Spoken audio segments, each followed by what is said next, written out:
નમસ્કાર મિત્રો મેદાન સાફ છે। હવે પાણી બતાવે કોંગ્રેસ।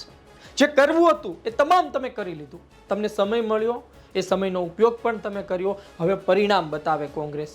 આ વાત એ લોકોની છે કે જે કાર્યકર્તા તરીકે કોંગ્રેસમાં કામ કરી રહ્યા છે અને કોંગ્રેસના મોટા નેતાઓને પણ કાર્યકર્તાઓ પાસે ખૂબ અપેક્ષાઓ છે। વાત એ છે કે તેમને જાગૃત કરવા માટે, તેમને ઉત્સાહમાં લાવવા માટે તમારે પરિણામ તો બતાવવું પડશે। જે લોકો મહેનત કરે છે, પરંતુ ફરી એક વખત એક આખો જનસેલાબ ઊભો કરવા માટે પરિણામ બતાવવું પડશે। તમને યાદ હશે કે જ્યારે ગેનીબેન ઠાકોર બનાસકાંઠા લોકસભા જીત્યા ત્યારે સમગ્ર ગુજરાતમાં કોંગ્રેસના કાર્યકર્તાઓમાં જાણે પ્રાણ ફૂંકાયા હોય તે પ્રકારના દ્રશ્યો આપણે જોયા છે। પણ વાત એ છે કે હવે મેદાન સાફ છે।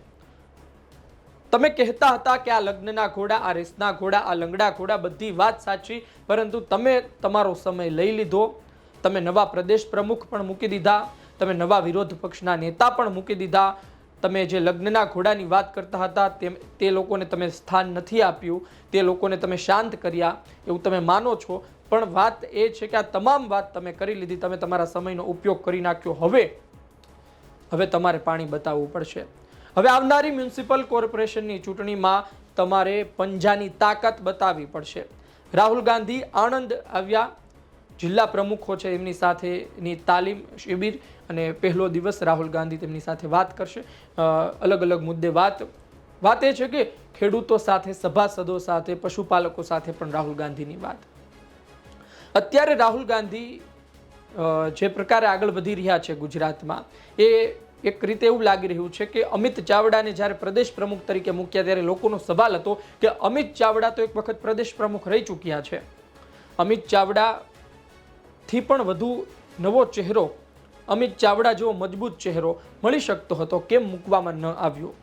તુષાર ચૌધરી કરતા આદિવાસી સમાજમાંથી જ મજબૂત ચહેરો મળી શકતો હતો, કેમ મૂકવામાં ન આવ્યો? પણ વાત એ છે કે રાહુલ ગાંધી જે પ્રકારે આપણને લાગે એમના કામથી અત્યારે જેટલું છે ને એ ટકાવી રાખવાનું છે પહેલા તો।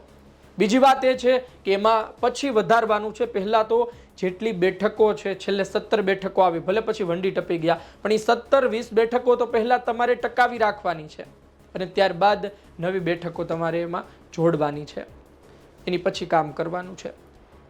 રાહુલ ગાંધીએ અમિત ચાવડાને, તુષાર ચૌધરીને એટલા માટે મૂક્યા, બંને અનુભવી નેતા છે અને બંને પાસે એક સંગઠન પણ છે, એ જાળવવા માટે તેઓ ઉપયોગી સાબિત થઈ શકે છે। પણ વાત એ છે કે ખેડૂતો સાથે મળવું પડશે, પશુપાલકો સાથે વાત કરવી પડશે, સહકાર ક્ષેત્રથી ફરી એક વખત કોંગ્રેસનો ઉદય કરવો પડશે। આ બધું કરવું પડશે અને કોંગ્રેસ એ દિશામાં અત્યારે કામ કરી રહી છે। કોંગ્રેસે, જેમ કે તમે એમ કહો કે આ ત્રુટિ છે, આ અવરોધ છે, બધો અવરોધ દૂર કરવા માટેનો સમય પૂરો થઈ ગયો અને કોંગ્રેસે એ બધા નિર્ણય લઈ લીધા। હવે જો ખોટા નિર્ણય લીધા હોય તો એ જાણે, પણ હવે મેદાન સાફ છે। હવે અમિત ચાવડાએ લડવાનું છે, હવે તુષાર ચૌધરીએ લડવાનું છે, હવે ગુજરાત કોંગ્રેસે લડવાનું છે। લોકો પાસે ઘણા મુદ્દા છે, લોકો ઘણા મુદ્દાથી પીડાઈ પણ રહ્યા છે, પરંતુ કોંગ્રેસના કાર્યકર્તાઓએ તેમના સુધી પહોંચવું પડશે। બૂથનો માણસ મૂકવો પડશે, નહીં કે જૂથનો માણસ। આ અતિ મહત્વનું છે અને સૌથી અગત્યની વાત કે કોંગ્રેસે પોતાના સંગઠનમાં ફેરફાર તો કર્યો, પરંતુ એકતા જળવાઈ રહે તે માટે પણ કામો સતત કરવા પડશે। કારણ કે કોંગ્રેસ બદનામ છે તેના જૂથવાદના કારણે।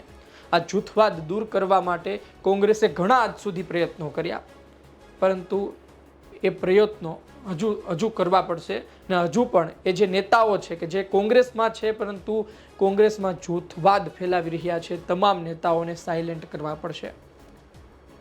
જૂથવાદ દરેક પક્ષમાં હોય, પણ એ જૂથવાદથી પાર્ટીને એટલું નુકસાન ન થવું જોઈએ। વિરોધ પક્ષમાં કેટલો જૂથવાદ હોય, તમારી પાસે સરકાર નથી છતાં તમે એક ચરમસીમા સુધીનો જૂથવાદ કરો તો પછી ક્યાંથી તમે સરકાર પર આવો?